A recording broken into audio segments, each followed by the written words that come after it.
Very good morning ಎಲ್ಲ KCET ವಿದ್ಯಾರ್ಥಿಗಳಿಗೆ very welcome back. So ಭಾಳಷ್ಟು ಜನ ಡೌಟ್ಸ್ ಕೇಳ್ತಾ ಇದ್ದಾರೆ, ಸರ್ ನಮಗೆ ರಿಸಲ್ಟ್ ಯಾವಾಗ ಬರುತ್ತೆ? ಸೊ ಭಾಳ ಜನ ರೀ ಎಕ್ಸಾಮ್ ಏನು ಬೇಡ, ಯಾರೋ ಕೋರ್ಟ್ ಕೇಸ್ ಹಾಕ್ತಾ ಇದ್ದಾರೆ.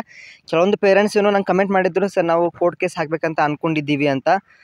ಸೊ ನೋಡಿ, ಓಕೆ, ಇಫ್ ನಿಮಗೆ ರಿಯಲಿ ನೆಸೆಸಿಟಿ ಇತ್ತಪ್ಪ ಅಂತಂದರೆ, ಯಾಕಂದರೆ ಏನಾಗುತ್ತೆ ಗೊತ್ತಾ, ಮತ್ತು ಇದು ಕೋರ್ಟ್ ಕೇಸ್ ಆಗಿದ್ರೆ ಮತ್ತೆ ಡಿಲೇ ಆಗುತ್ತೆ ಎಂಟೈರ್ ಪ್ರೋಸೆಸ್, ಹಾಗಾಗಿ ಹೇಳ್ತಾ ಇರೋದು. ಓಕೆ, ಸೊ ಕೆಲವೊಬ್ರು ಔಟ್ ಆಫ್ ಸಿಲೆಬಸ್ಗೆ ಭಾಳಷ್ಟು ಟೈಮ್ ಹಾಕಿಬಿಟ್ಟಿರ್ತೀರ, ಅರ್ಧ ತಾಸು ಅದಕ್ಕೆ ಹಾಕಿಬಿಟ್ಟಿರ್ತೀರ. ಸೊ ಅಂಥವ್ರಿಗೂ ಇಂಜಸ್ಟಿಸ್ ಆಗುತ್ತೆ.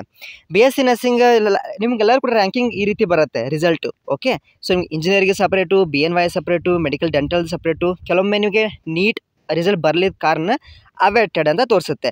ಆಮೇಲೆ agriculture, veterinary science, B pharma, D pharma, okay, ಈ ರೀತಿ ಇರುತ್ತೆ. ನಿಮ್ಮದು ಎಲ್ಲ ಫಿಸಿಕ್ಸಲ್ಲಿ ಎಷ್ಟಾಯಿತು ಎಲ್ಲ ಕೂಡ ಕೊಟ್ಟಿರ್ತಾರೆ. ಓಕೆ, ಈ ರೀತಿ ನಿಮ್ಗೆ ರಿಸಲ್ಟ್ ಇರುತ್ತೆ. ಓಕೆ, ಸೊ ಆ ರೀತಿ ಇರುತ್ತೆ ವಿದ್ಯಾರ್ಥಿಗಳು. ಸೊ ಇನ್ನೊಂದು ಇವಾಗ ಅಬ್ಜೆಕ್ಷನ್ 7th ವರೆಗಿದೆ. ಸೊ ಆದರೆ ನಿಮಗೆ ರಿಸಲ್ಟು ಆದಷ್ಟು ಬೇಗನೆ ಬರುತ್ತೆ. Okay, that is sure. Okay, so ಇವಾಗ ನೆಕ್ಸ್ಟ್ ಕೌನ್ಸಿಲಿಂಗ್ ಪ್ರೊಸೆಸಲ್ಲಿ ವಿದ್ಯಾರ್ಥಿಗಳು ಎಲ್ಲ ಡಾಕ್ಯುಮೆಂಟ್ಸ್ ರೆಡಿ ಮಾಡ್ಕೊಳ್ಳಿ.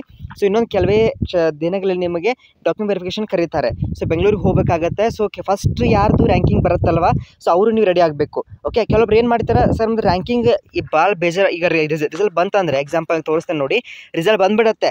ಕೆಲವೊಬ್ಬರಿಗೆ 1 ಲಕ್ಷ 1.5 ಲಕ್ಷವರೆಗೂ ರ್ಯಾಂಕಿಂಗ್ ಬಂದುಬಿಡುತ್ತೆ. ಅವ್ರು ಬೇಜಾರಾಗ್ಬಿಡುತ್ತೆ, ಅಯ್ಯೋ ಇಷ್ಟು ದೂರ ಬಂದಿದೆ ರ್ಯಾಂಕಿಂಗ್, ನಂಗೆ ಹಂಗೆ ಸೀಟ್ ಸಿಗುತ್ತೋ ಇಲ್ವೋ ಅಂತ ಡೌಟಲ್ಲಿ ಇರ್ತೀರ. ಸೊ ನೀವು ಯಾರು ಕೂಡ ಡೌಟ್ ಇರ್ಲಿಕ್ಕೆ ಹೋಗ್ಬಿಡಿ, ಎಷ್ಟೇ ರ್ಯಾಂಕಿಂಗ್ ಇದ್ರೂ ಕೂಡ ಸೀಟ್ ಸಿಕ್ಕೇ ಸಿಗುತ್ತೆ.